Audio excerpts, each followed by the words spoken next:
ഇന്ന് ഞാൻ എന്ത് കഴിച്ചെന്ന് നോക്കിയാലാ? ഇടിയപ്പവും കടലക്കറിയായിരുന്നു രാവിലെ.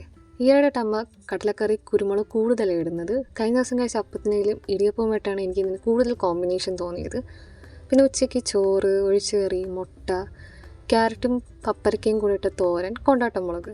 ഇന്ന് മീൻകറി ഇല്ലാത്തതിൻ്റെ ഒരു നീരസം മാറ്റാനായിട്ട് ഞാൻ മുട്ടയിൽ കയറി പിടിച്ചെങ്കിലും എന്തോ ഒരു അപാകത പോലെ. പക്ഷേ പിന്നെ കൊണ്ടാട്ടം മുളക് കഴിച്ചപ്പോഴത്തേക്കും എല്ലാം നല്ല ഹാർമോണിയസായി.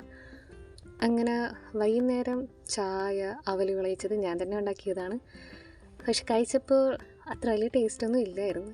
അങ്ങനെ ചവച്ചുകൊണ്ടിരുന്നപ്പോഴത്തേക്കാണ് ഞാൻ മനസ്സിലാക്കിയത് ഞാൻ എള്ളിന് പകരം കസ്കസാണ് ചേർത്തിരുന്നത്. പിന്നെ ഏത് ആഹാരം ഒരു അബദ്ധം പറ്റുമല്ലോ അല്ലേ. പിന്നെ രാത്രി ആയപ്പോഴത്തേക്കും ചോറ്, ബീഫ് വറുത്തത്, തോരൻ, ഒഴിച്ചുകറി. ഇത് ബീഫ് കടയിൽ നിന്ന് മേടിച്ചതായിരുന്നു.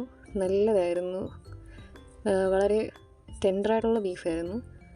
പിന്നെ രാത്രി 2 ടൈഗർ ബിസ്ക്കറ്റും കൂടെ കഴിച്ച് അവസാനിപ്പിച്ചു. ബൈ.